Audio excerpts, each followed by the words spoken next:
Kevin Dyson caught the ball with 6 seconds left, turned towards the end zone, and discovered 1 yard could be longer than the entire football field. Super Bowl 34 was played on January 30th, 2000, inside the Georgia Dome in Atlanta. It matched two 13-3 teams that had arrived from completely different directions. The St. Louis Rams were the great surprise of the 1999 season. They went 4-12 the year before. Their intended starter, Trent Green, tore up his knee during the preseason. Then Kurt Warner appeared from almost nowhere and began directing one of the most explosive offenses the league had ever seen. Warner had played in the Arena Football League. He'd also spent time in NFL Europe, and most famously, he worked at a grocery store after failing to stick with the Green Bay Packers. Now he was the NFL's most valuable player, leading an offense that scored 526 points in the regular season. Sounds like a movie because, well, eventually, people made movies about it. Warner had Marshall Faulk in the backfield, Isaac Bruce and rookie Torrey Holt outside, and Azahir Hakim working underneath. The Rams played quickly, attacked vertically, and forced defenses to account for nearly every inch of the field. They became known as the greatest show on turf. The Tennessee Titans weren't as dazzling, but they were every bit as legitimate. Tennessee also finished 13-3, with Steve McNair at quarterback, Eddie George carrying the ball, and a defense built around Javon Curse, Samari Rolle, and Blaine Bishop. This was the franchise's first season using the Titans name. Only a few years earlier, they'd still been the Houston Oilers. They moved to Tennessee, spent a season in Memphis, played another year at Vanderbilt Stadium, and finally opened their permanent home in Nashville, 1999. Then, in their first season inside that new stadium, they reached the Super Bowl, but they nearly didn't survive their first playoff game. Trailing Buffalo with 16 seconds left, Tennessee used a lateral on the kickoff return that became known as the Music City Miracle. The Titans then beat Indianapolis on the road and defeated Jacksonville in the AFC Championship game. The Rams had their own difficult path. They beat Minnesota in a shootout. Then they escaped Tampa Bay 11-6 in the NFC Championship. The offense that had terrorized the league was held without a touchdown until the final 5 minutes. So which version of St. Louis was arriving in Atlanta? Was it the unstoppable scoring machine? Or was it the group that had just spent an afternoon trapped in a phone booth in a fistfight? The answer is a little bit of both. The Rams received the opening kickoff and immediately showed how difficult they were to contain. Warner completed passes to Bruce and Holt, and St. Louis moved inside Tennessee's 20. The Titans tightened near the goal line. That became the story of the first half. The Rams could move the football, they could accumulate yards, create favorable matchups, and keep Tennessee's defense on the field. What they couldn't do was finish. Jeff Wilkins kicked the 27-yard field goal with 7:20 left in the first quarter, and St. Louis had a 3-0 lead. The Titans had an opportunity to answer. McNair directed Tennessee into Rams territory, and Al Del Greco attempted a 47-yard field goal. Got blocked by DeMarco Farr. That wasn't Tennessee's only missed chance. McNair and the offense crossed midfield repeatedly during the open half, but sacks, penalties, and St. Louis's defense kept preventing points. Meanwhile, Warner continued moving the Rams between the 20s. Early in the second, Wilkins kicked from 29 yards, and the lead became 6-0. Still, Tennessee wasn't feeling overwhelmed. The Titans were keeping Faulk from controlling the game on the ground. Warner was taking hits. The Rams had already reached scoring territory several times, and it produced only 6 points. There's a danger in repeatedly surviving against an explosive offense without scoring yourself. Eventually, field position losses begin to accumulate. The defense gets tired. The margin for error becomes nearly non-existent. Late in the half, Tennessee had another field goal opportunity. Del Greco tried from 47 yards again. This time, he missed wide right. The Rams took over, drove downfield, and allowed Wilkins to make his third field goal. This went from 28 yards with 15 seconds left until halftime. So at halftime, St. Louis led 9-0, built entirely from 3 field goals. The Rams had gained more than 290 yards in the half. They couldn't reach the end zone. Tennessee had been outplayed. The Titans were still within 2 possessions. Would you have felt encouraged if you were Tennessee, or frustrated that you survived the Rams' best punches and still had nothing to show for it? Third quarter began with another Tennessee possession, ending without points. Then, St. Louis finally broke through. Warner connected with Bruce for a 30-yard gain and found Falk for another chunk. From the Tennessee 9, Warner dropped back and threw to Holt, crossing through the back of the end zone. Holt secured it for the game's first touchdown. So with 7:20 left in the third quarter, the Rams led 16-0. That was the largest lead of the night. It was also the last moment that St. Louis appeared fully in control. Tennessee began leaning heavily on Eddie George. The Titans drove 66 yards, and George scored from the 1 on the opening play of the fourth quarter. Jeff Fisher chose to go for 2. McNair's pass was incomplete. The score was 16-6. That failed conversion looked important.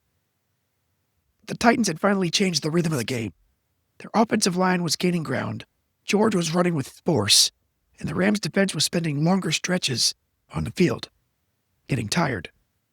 Tennessee forced a St. Louis punt and began another long drive. McNair converted a third down with his legs. George kept pounding forward. On 3rd and goal from the 2, he ran through the middle for his second touchdown. And this time, Del Greco made the extra point.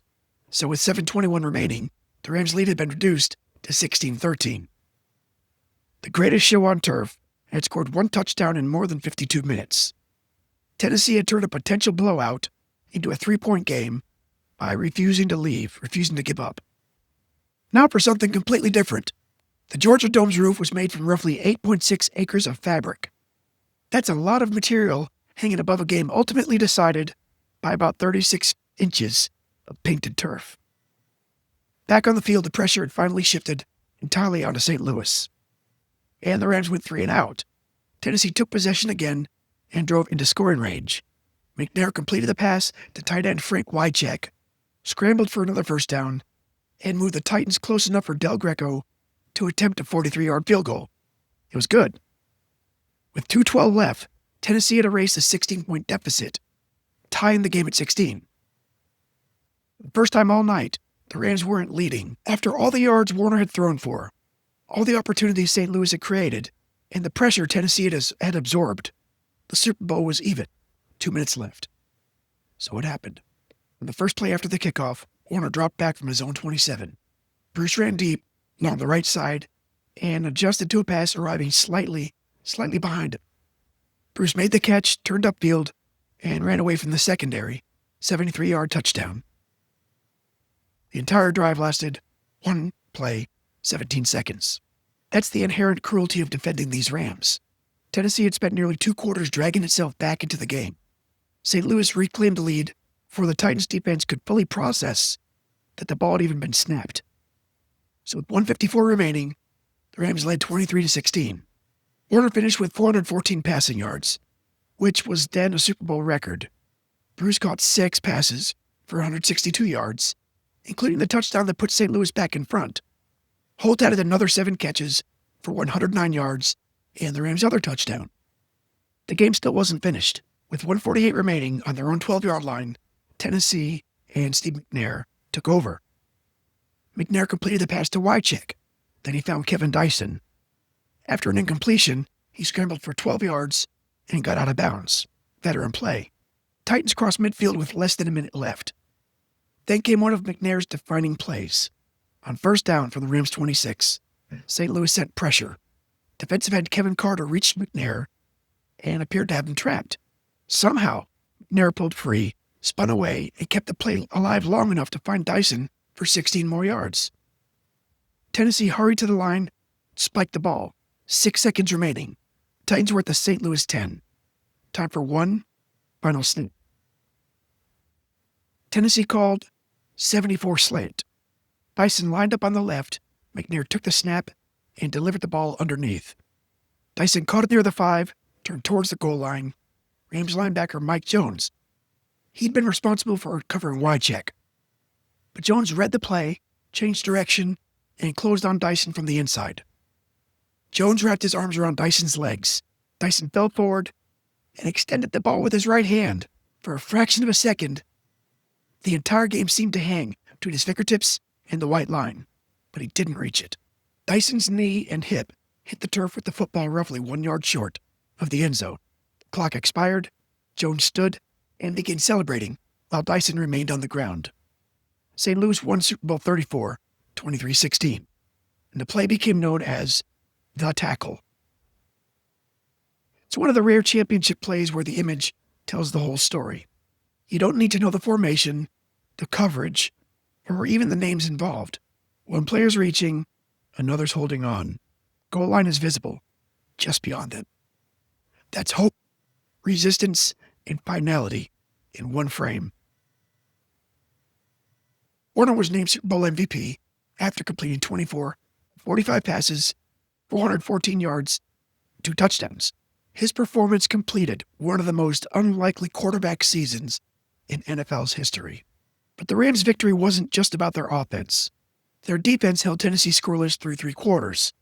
Then after surrendering the comeback, Mike Jones made the one tackle St. Louis had to make.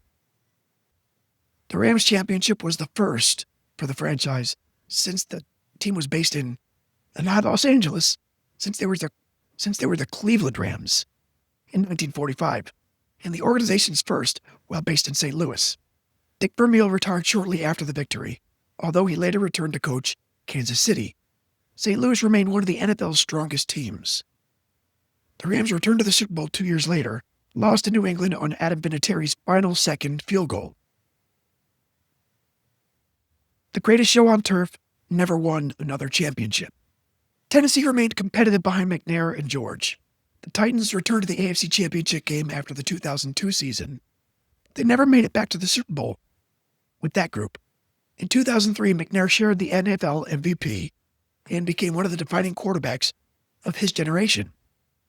George rushed for more than 10,000 yards in his career. Fisher remained Tennessee's head coach through 2010. But that version of the Titans, Super Bowl 34, remained the opportunity. 1 more yard. Tennessee could have attempted an extra point to force overtime. 1 broken tackle could have changed the history of 2 franchises. Of course, there's no guarantee the Titans would have won in overtime. Even the extra point is not automatic. Sports memory usually trims away the complications. It leaves us with the cleaner version.